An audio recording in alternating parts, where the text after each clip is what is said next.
Hola amigos, estamos en Perspectiva. Hoy tenemos con nosotros un sacerdote invitado, él es don Manuel Pérez Tendero, él es biblista, nacido en Ciudad Real, natural de Urda. Y bueno, da clase, ingresó en el seminario, realizó sus estudios posteriormente en Roma, sobre la Sagrada Escritura, que era un tema que a él siempre le ha gustado, y actualmente da clase, aparte de otras cosas, de que es párroco en San Pedro de Daimiel, una parroquia de Daimiel.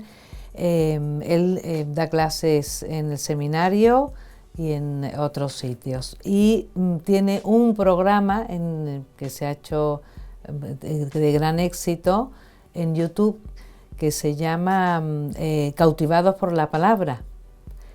Y él nos va a acercar, hoy lo traemos como invitado para que nos acerque a la Biblia, el gran libro de la Biblia, que se puede decir que es el libro más leído, más vendido, más traducido por excelencia, ¿no, padre? Don Manuel, ¿qué nos Sí, cuenta? Qué alegría tenerle aquí, un saludo. También para mí una alegría estar con todos vosotros, también con los que puedan ver este programa. Sí, la Biblia ha sido, en el fondo, yo he tenido la suerte de que ha sido la gran pasión de mi vida.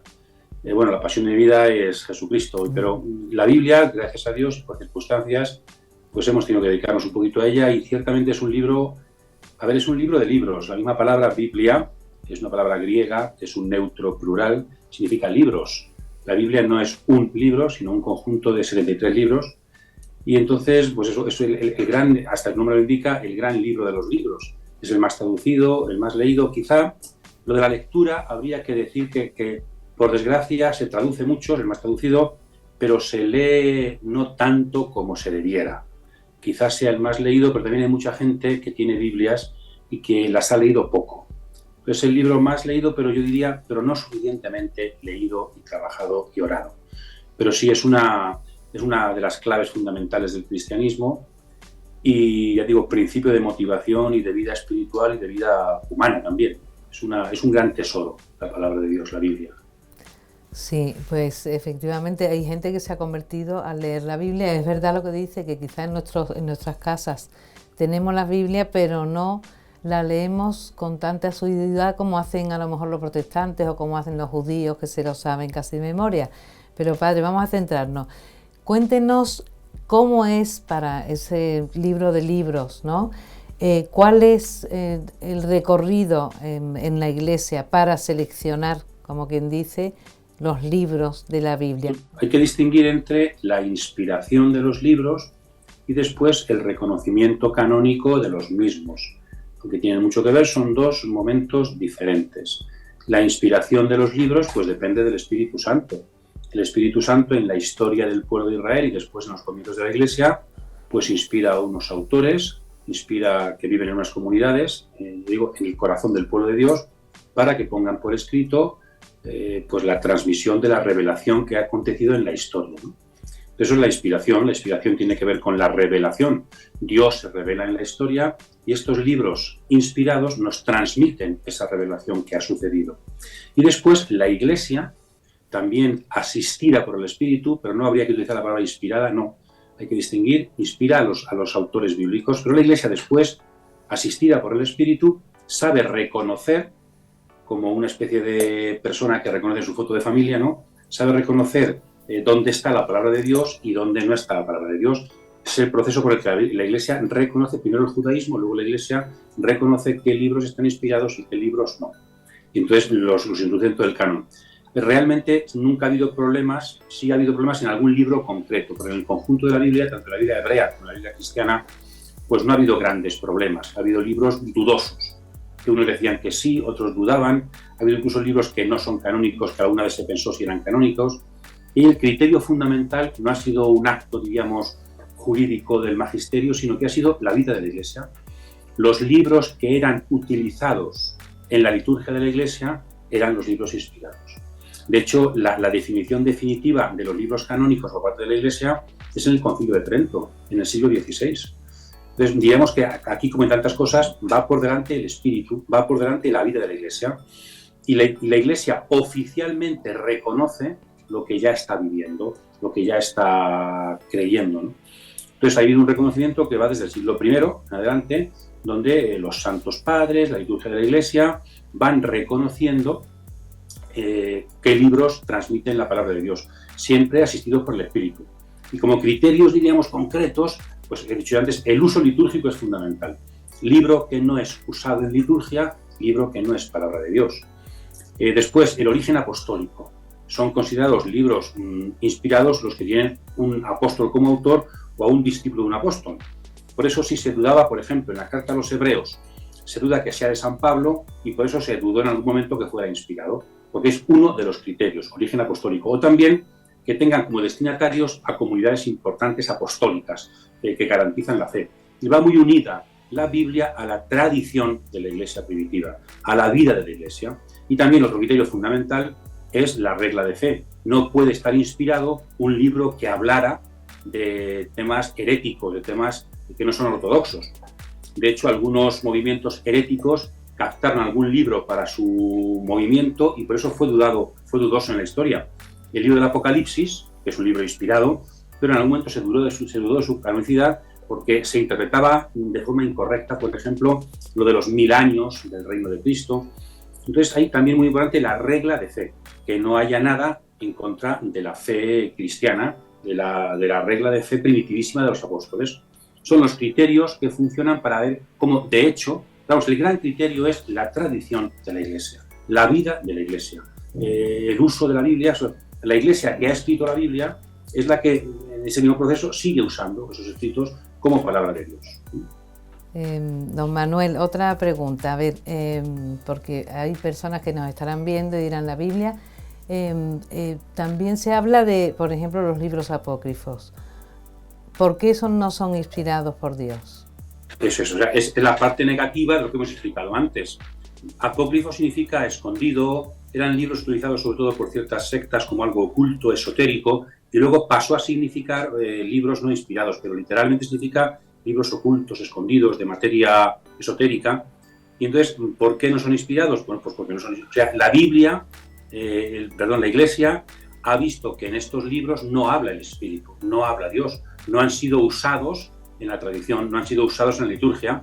Entonces, o también algunos pues tienen cosas muy valiosas, pero no están de acuerdo con la regla primitiva de la fe. Y otros también, un criterio importante para los apócrifos es la cronología. La mayor parte de los apócrifos vienen después. Por ejemplo, hay apócrifos muy bonitos, el Protoevangelio de Santiago, que es muy católico, pero que se escribió más tarde de los evangelios canónicos. Entonces ya viene a intentar suplir una laguna ahí en la Iglesia, pero que ya la laguna de tener interés por la infancia de Jesús, pero ya ahí la Iglesia ya está viviendo, y otros apócrifos mucho más posteriores. Entonces también hay un criterio que es de antigüedad, ¿no? Dios ha regalado a su Iglesia desde el principio los libros que sostienen su fe, que son regla, canon para su fe. O también libros compuestos por ciertos movimientos sectarios, heréticos, para justificar sus doctrinas. Entonces, ese criterio de la posterioridad, de venir artificialmente a intentar añadirse, pues la Iglesia no los consideró como inspirados. Y además también estaba la regla de fe, pues que no la cumplían, y también no habían sido usados en la liturgia, ni eran apostólicos. Entonces, bueno, ahí hay muchos criterios juntos, pero en el caso de los apócrifos sería lo que no fue reconocido por la Iglesia. Claro, porque apócrifo, hay muchos libros antiguos. Apócrifo es aquel que intenta pasar por inspirado, pero no lo es. Los apócrifos. Muy bien, otra cosa. Vamos a ver, es muy común en el católico, si se sabe la Biblia, el Antiguo Testamento, el Nuevo Testamento. Pero ¿cómo se debe de acercar un católico a la Biblia? Bueno, ahí hemos tenido el problema, me parece a mí que ya estamos saliendo.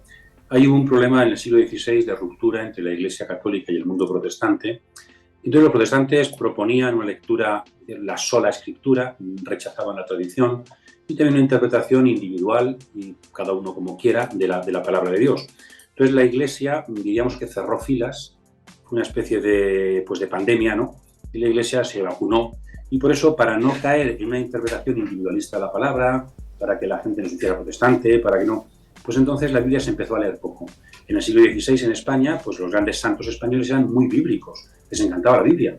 Y de hecho en España, en el siglo XV y XVI, Cisneros pues hizo la Políglota Complutense. O sea, España iba un poco por delante aquí. Estábamos en una época de esplendor en la Biblia. También Erasmo de Rotterdam, ¿no?, había introducido esa vuelta a las fuentes. Pero la crisis protestante hizo que la Iglesia temiera un poco esa interpretación. Entonces nos pusimos, digamos, una mascarilla y eso nos hizo pues leer poco la Biblia por miedo a una interpretación incorrecta. Entonces hemos estado 500 años prácticamente con ese temor. Ha llegado el Concilio Vaticano II y un poquito antes el movimiento bíblico y ha dicho, bueno, después de 500 años yo creo que ya se da por acabada esta especie de pandemia, ¿no?, de este miedo. Entonces ya ha llegado la hora de situar ante la Biblia como siempre la Iglesia se ha situado. Y es que los primeros 15 siglos, 16, la Iglesia ha vivido de la palabra de Dios, sobre todo los primerísimos siglos. Los santos padres, que son los obispos y grandes representantes de la fe de los siglos primeros, su teología son comentarios bíblicos, es una Biblia traída a la vida, y eso por desgracia pues fue desapareciendo. Ya digo, en los últimos 500 años, por ese miedo al protestantismo, pues hemos estado casi sin leer la Biblia. A mí un sacerdote, que ya murió, me preguntó que un día en el confesionario una persona le preguntó, padre, ¿es pecado leer la Biblia? O sea, eso ha pasado aquí no hace mucho tiempo, ¿no? Sí. Habría que decir más bien, no, lo que es pecado es no leer la Biblia. Eso sí, entonces, ¿cómo tiene que acercarse un católico a la Biblia? Pues hay que acercarse a ella con espíritu de fe y siempre desde la interpretación que la tradición de la Iglesia, y la Biblia no está dirigida al individuo aislado. La Biblia es para el pueblo de Dios. Entonces, el pueblo de Dios estructurado interpreta la Biblia con sus pastores al frente. Entonces, no hay que tener miedo y hay que estar en las interpretaciones, que haya dudas y que haya... Debemos hacer caso al magisterio, hacer caso a los pastores de la Iglesia, que para eso el Señor los ha colocado. Aquí hay un documento fundamental que yo creo que casi todos deberíamos leer, que es Dei Verbum, Palabra de Dios, que es un documento de 1964 del Concilio Vaticano II, sobre la divina revelación. Precioso. Es lo mejor que se ha escrito sobre la Biblia y que todos deberíamos leerlo. Ahí está una perspectiva católica y bíblica, muy creyente, de lo que es la Biblia y cómo un católico debe acercarse a ella. Pero vamos, sobre todo hay que acercarse sin miedo. La Biblia hay que leerla. Luego ya veremos que hay cosas que no entendemos. Bueno, a mí casi siempre me suelen preguntar cuando hay encuentros y cuando hay... ¿Sabes qué? ¿Cómo leer la Biblia si no la entendemos? ¿Cómo podemos acceder a la Biblia si no la entendemos? Y yo siempre les pongo el mismo ejemplo que a mí me ayuda mucho, y es lo que son los padres con los hijos. ¿Cuándo empieza un padre a hablarle a un hijo? ¿Primero lo lleva a la escuela y cuando sabe español luego le habla? ¿O le habla aunque no le entienda? Un padre habla a su hijo con cariño desde que nace, y aunque no le entienda, pero gracias a que le habla, algún día le entenderá. O sea, no es primero lo intelectual, no es primero la comprensión y luego la conversación. La conversación va por delante. Primero está el lenguaje y luego la comprensión. Igual pasa en la Biblia. ¿Qué hay que hacer? ¿Entender la Biblia y luego leerla? No, hombre, así no funciona lo humano. Primero hay que leerla y según vamos leyéndola, vamos entendiéndola. La Biblia es el lenguaje del Padre Dios a sus niños y nos habla desde el principio y poco a poco, según vamos leyéndola cada vez más, vamos comprendiendo más. Yo creo que hay una especie de principio muy erróneo que está haciendo mucho daño para el acercamiento a la Biblia. Es que yo, como no la entiendo, no puedo leerla. Entonces me espero. Es como quien espera a saber nadar para meterse en la piscina. Pues nunca aprenderás. ¿Cómo se aprende la Biblia? Leyéndola, abriéndola. Entonces la clave para acceder a la Biblia es comenzar ya, poco a poco, a leer la Biblia. En el principio existía la palabra, no la comprensión, sino la palabra. Nos pasa, bueno, normalmente eso en la Eucaristía se lee la Biblia, la parte del Antiguo Testamento, el Nuevo Testamento, que se complementan, se ve lo que es profecía y es desde luego impactante, no solamente por el lenguaje, sino porque es palabra de Dios viva, ¿no? Pero ¿por qué te choca cuando en la Biblia se ve muy clara que las profecías que hay sobre el Mesías llegan y se cumplen, ¿no? En el Nuevo Testamento, por ejemplo, cuando lleva a Jesús, ¿cómo es que los judíos no creen en el Mesías? Bueno, sí, la mayor parte de los contemporáneos de Jesús no creyeron en Jesús. Tenemos un texto muy interesante al final del capítulo 6 de San Juan, que nos dice que la mayoría de sus discípulos, incluso los que se ven sus discípulos, lo abandonaron y se marcharon. Y también sabemos que al final de su vida, con la muerte de Jesús, sus discípulos también lo abandonaron todos. Bueno, Juan dice que el discípulo amado estaba allí junto a María y algunas mujeres, pero los demás, todos lo abandonaron. Entonces, no es tan evidente. Y de hecho, luego después tenemos, por ejemplo, leed Lucas 24, los discípulos de Maús. Jesús regaña a sus discípulos, porque son tardos de entendimiento y no comprenden las Escrituras, que el Mesías debía padecer. La Iglesia no fue tan sencillo. O sea, el proceso de la fe no fue el Antiguo Testamento, está claro, Jesús lo cumple clarísimamente, creemos en Jesús. Ese no fue el camino de la fe de los creyentes, sino que Jesucristo vivió, la mayor parte de la gente no creyó en él, y después, resucitado, fue el comienzo de la fe. Entonces, el acceso al Antiguo Testamento y a las profecías no fue la causa de la fe. La causa de la fe fue el encuentro con Cristo resucitado.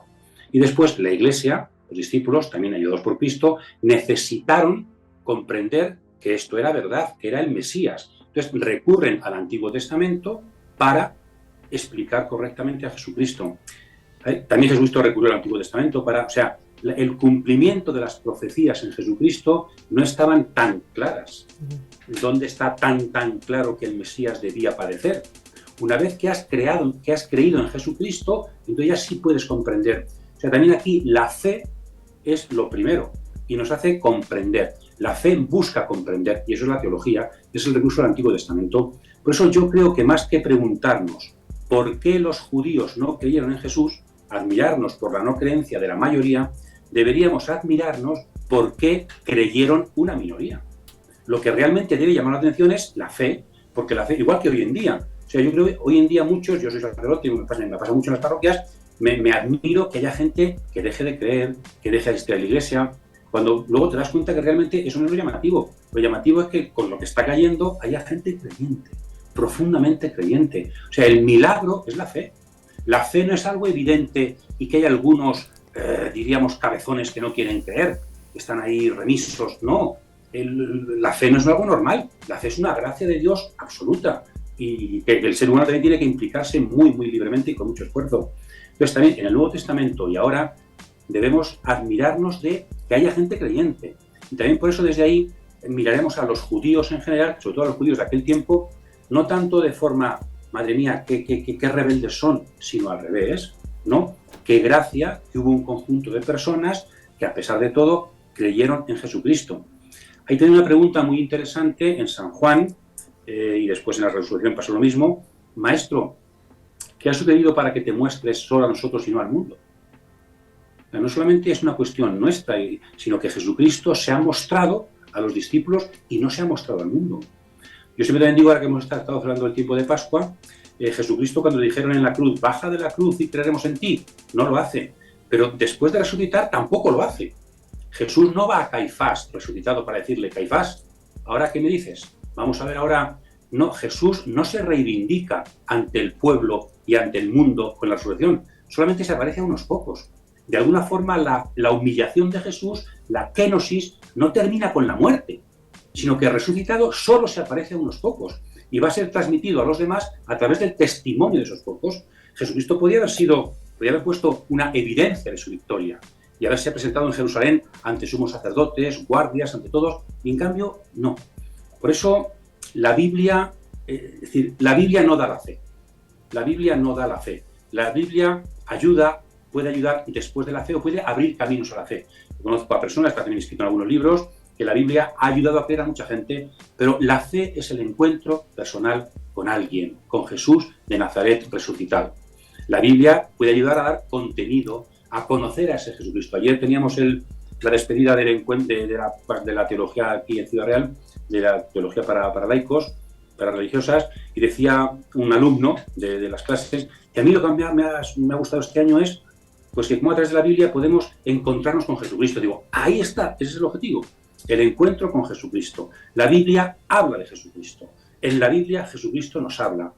Entonces no es tan, yo creo, no es tan directo no es palabra cumplimiento tan sencillo, sino que hay algo que es muy libre, que es muy complejo, que es un misterio. La fe es un misterio y es un regalo. Y es sobre todo un encuentro con Jesús de Nazaret. Padre, precioso lo que ha dicho, pero le quiero preguntar también, para el que no tenga ese don de la fe, ¿se acerca también a la Biblia? ¿Qué sería? ¿Un libro histórico? ¿Una literatura bonita para leer? ¿Siempre sería bueno? Porque, como he dicho, creo que la Biblia puede abrir caminos a la fe. O sea, de una lectura personal de la Biblia no se accede a la fe, si no está ahí el Espíritu, si no está la Iglesia, si no está Jesucristo. Pero la Biblia puede ser un camino para encontrarte con Jesucristo. Entonces yo a las personas que están atraídas, de hecho algunas personas de nuestro canal de YouTube son no creyentes, dicen algunos, ¿no? Hace poco también un chico me hablaba y dice, yo muy creyente no soy, pero bueno, me ayúdame. Entonces, el ir abriendo pasos. Entonces, ante la Biblia, yo creo que hay que, pues eso, leerla también, y la gente que se siente atraída, porque en el fondo la fe tampoco es una cuestión de hoy, mañana, sino que a veces pasa como con la agricultura, ¿no? Y con las plantas. La espiga brota cuando brota, pero mucho antes había ahí una semilla oculta. Entonces, Dios está trabajando en cada uno de nosotros, en todos. En los que tengan más fe, en los que tengan menos fe. Entonces, Dios está trabajando en todos los seres humanos. Entonces, no viene mal regar ese trabajo interno de Dios, pues, externamente con la lectura de la palabra de Dios.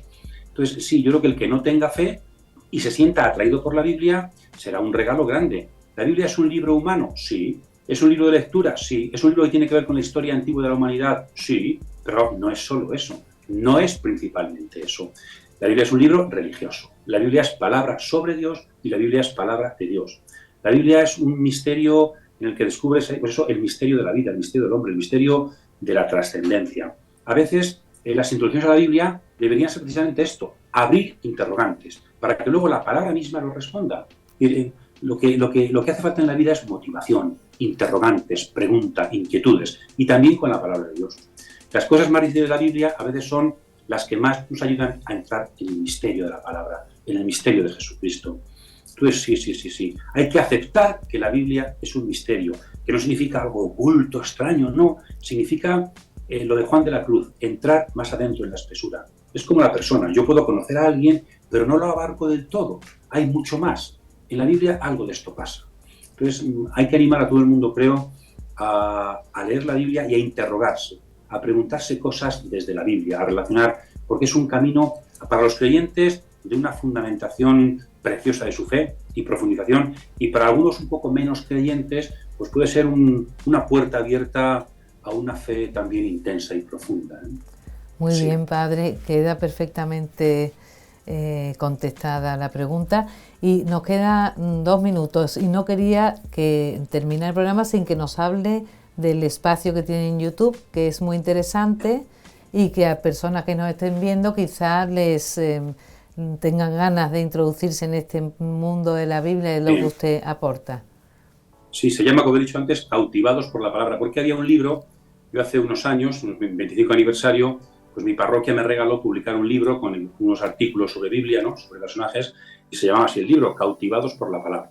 Entonces, a raíz de ese libro, que está en las librerías, Cautivados por la Palabra, pues el canal también, a partir de la pandemia, yo estaba entonces de rector en el seminario, y a algún seminarista se le ocurrió que por qué no colaborábamos como la gente estaba encerrada, para dar clases de Biblia por internet. Entonces empezamos un poquito en la pandemia y después nos paramos y dijimos, ¿continuamos o no continuamos? Y dijimos, pues vamos a continuar. Entonces hicimos ese canal donde vamos sacando distintos libros bíblicos y ahí seguimos. El próximo proyecto que estamos preparando, estamos ya medio grabando, medio pensando, es grabar unos vídeos sobre los libros sapienciales del Antiguo Testamento. Intentamos compaginar Antiguo Testamento con Nuevo Testamento. Hemos hecho llamar de 100 vídeos, 105 vídeos, y eso, ¿cómo hay que? Alguna vez pregunta a la gente, ¿cómo hay que verlos? Bueno, pues tú elige un libro y mira los vídeos sobre ese libro. Eso, sobre todo, queremos ayudar a entrar en contacto con el texto. Intentamos, lo conseguiremos, una lectura sapiencial, una lectura saboreada, una lectura creyente, que tenga que ver con la vida y tenga que ver mucho con la fe, tenga que ver con la hondura humana. Eso, no de respuestas rápidas, sino que cree inquietudes en las personas. Y el título lo dice, ¿no? Cautivados por la palabra. En el fondo nos acercamos a la Biblia porque hay algo, hay una belleza que hemos descubierto y nos va seduciendo. Y no podemos dejar de... O sea, nos llena de alegría. No solamente nos enseña cosas, sino que nos llena también el alma. No es solamente sabiduría para conocer, ni siquiera para cumplir, que también, sino atractivo, pues belleza que nos atrae, porque ahí está Jesucristo, el más bello de los hombres, que diría el Salmo, ¿no? Entonces, cautivados por la palabra, sí. Y ahí seguimos trabajando y estamos, bueno, pues si puede servir de apoyo y de ayuda para que las personas descubran la Biblia, lean la Biblia de forma sencilla y profunda, sapiencial, creyente, humana y espiritual, ese es nuestro objetivo, ciertamente. Estamos contentos. Bien. Padre, pues nos quedamos con eso, que, hombre, lo de Cautivados por la Palabra es como un medio en YouTube de su canal, pero que no dejemos de acercarnos a la Biblia como lectura, eso. Pero ir más allá, profundizar para como llegar al encuentro creyente, con Cristo. Como lectura orante, como eso es. La Biblia se escribió para ser orada, para encontrarse con aquel que habla en la Biblia. Esa es la clave de la Biblia. Pues ahí nos quedamos, acercarnos a la Biblia con lectura orante. Padre, muchísimas gracias por este tiempo. Encantado. Y todo lo que nos ha enseñado. Y nada, nos animamos a acercarnos a la Biblia, como dice, como lectura orante. Hasta el próximo programa, amigos.